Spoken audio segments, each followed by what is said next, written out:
कैसे हैं आप लोग? काफ़ी दिनों के बाद बोर्ड में आपके सामने कुछ व्यस्तताएं थी और कुछ हेल्थ इश्यूज थे, जिस कारण से मैं ऑनलाइन नहीं आया है इसके लिए। तो आज से फिर एक नई शुरुआत की जाती है और आज का जो टॉपिक है वो है मानव विकास सूचकांक 2020। ये चर्चा में है। इसको कहते हैं ह्यूमन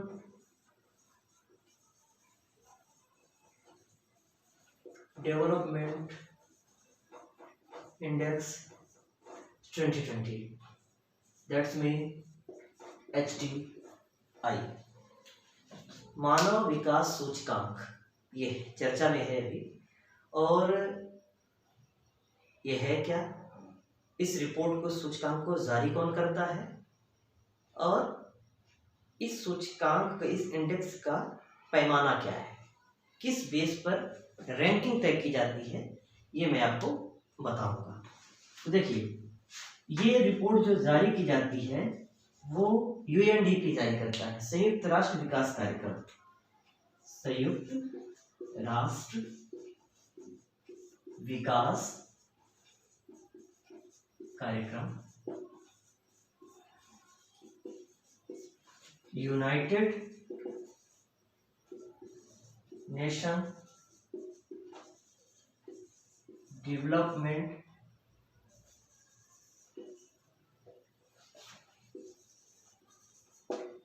प्रोग्राम, UNDP इसको शॉर्ट फॉर्म में कहते हैं। यूनाइटेड नेशन डेवलपमेंट प्रोग्राम के तहत एक रिपोर्ट जारी की जाती है जिसमें देशों की रैंकिंग तय होती है और उसका स्तर क्या है ये सब मैं आपको बताऊंगा। तो UNDP, United Nation Development Programme ने अपनी रिपोर्ट जारी की जिसमें 189 देश, 189 देशों के बीच प्रतिस्पर्धा थी और 189 देशों में जो भारत का स्थान था मिला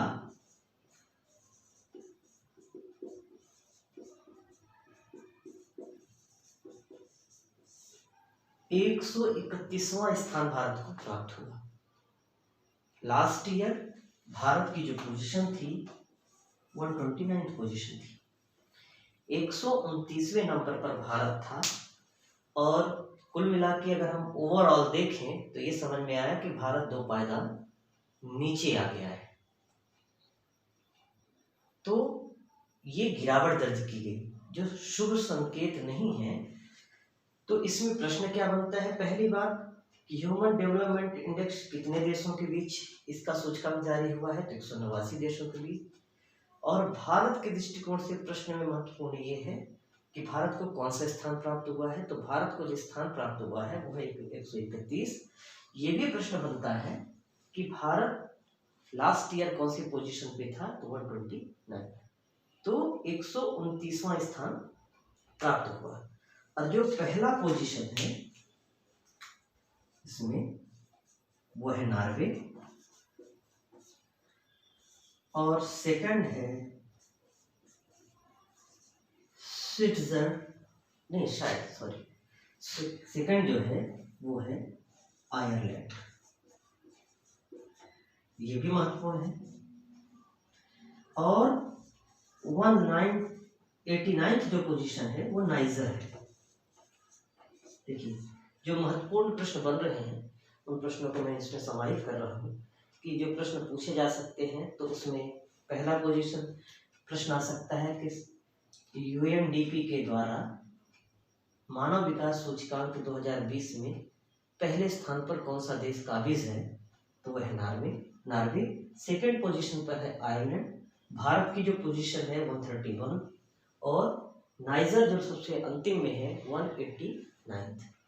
अब बात आती है कि हमारे पड़ोसी देशों की। पड़ोसी देशों में श्रीलंका हमसे ऊपर है।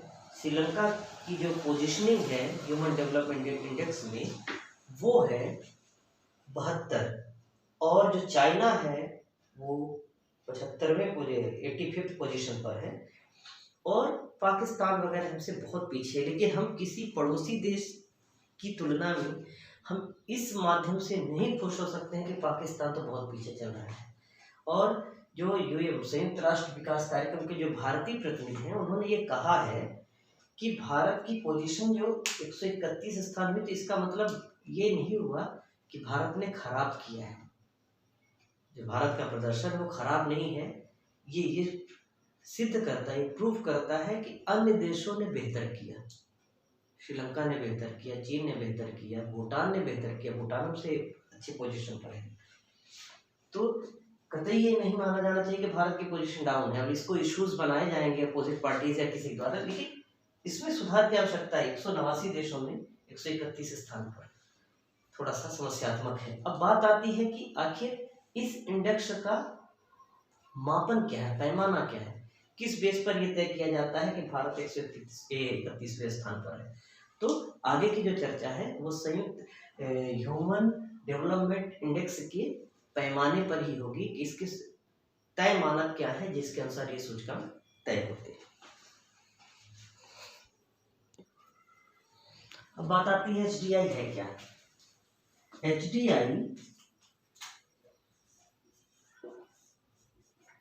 किसी राष्ट्र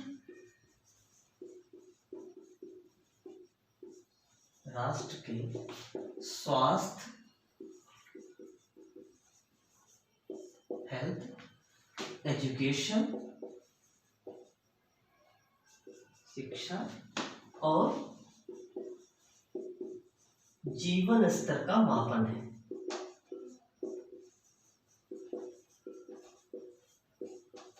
उस देश में स्वास्थ्य की पोजीशन क्या है, एजुकेशन की पोजीशन क्या है और जीवन स्तर का मापन क्या है। मतलब स्वास्थ्य की सुविधाएं जो हमारे देश के नागरिकों को प्रदान की जा रही है उसका लेवल क्या है, एजुकेशन का लेवल क्या है, जीवन स्तर मतलब प्रति व्यक्ति आय। तो इसके 3 संकेतक हैं, HDI के 3 संकेतक हैं। ये प्रश्न कई बार पूछा गया। इसके 3 संकेतक हैं। पहला है जीवन प्रत्याशा सूचकांक, जिसे कहते हैं LEI, लाइफ एक्सपेक्टेंसी इंडेक्स। दूसरा है शिक्षा सूचकांक EI, दैट्स मीन एजुकेशन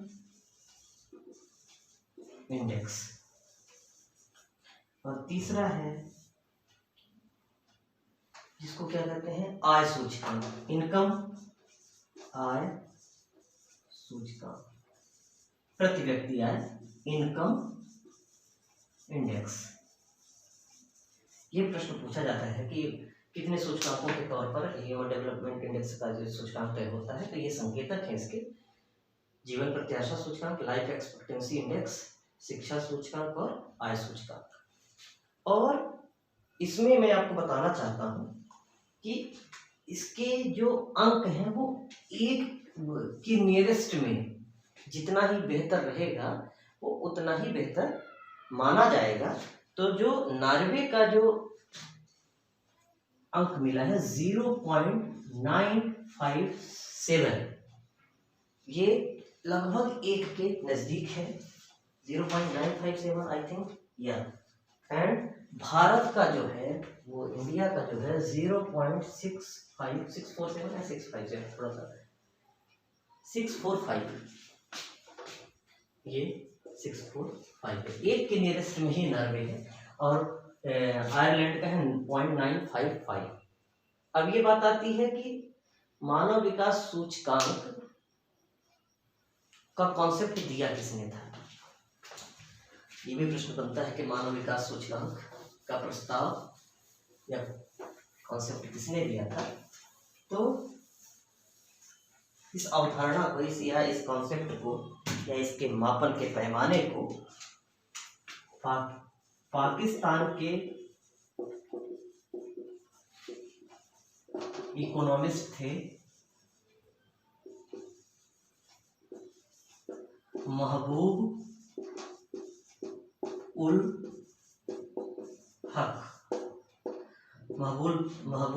हक ने, और भारतीय मूल के इकोनॉमिस्ट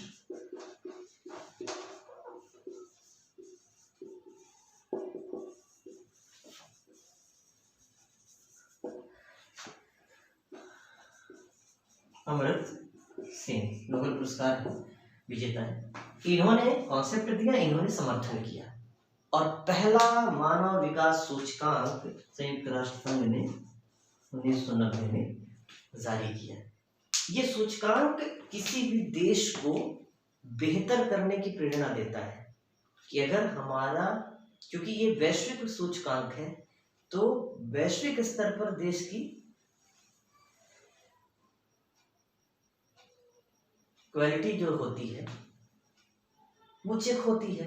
तो ये एक सुधार की प्रेरणा देता है कि नेक्स्ट ईयर हम लोग बेहतर करने की कोशिश करेंगे, चाहे वो एजुकेशन पर हो, चाहे लाइफ एक्सपेक्टेंसी पर हो, और चाहे इनकम पर हो, प्रति व्यक्ति आय। देखिए आप जितनी भी योजनाएं चलाई जाती हैं तो लोगों की आमदनी बढ़ाई, चाहे वो किसानों की हो, चाहे वो अन्य सर्विस की हो, कोशिश ये की जाती है।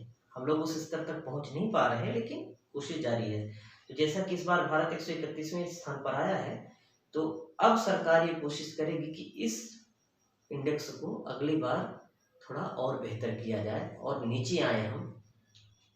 नीचे आने का मतलब अंक में नीचे आए, तो जिससे हमारी पोजीशन क्या हो, बेहतर हो।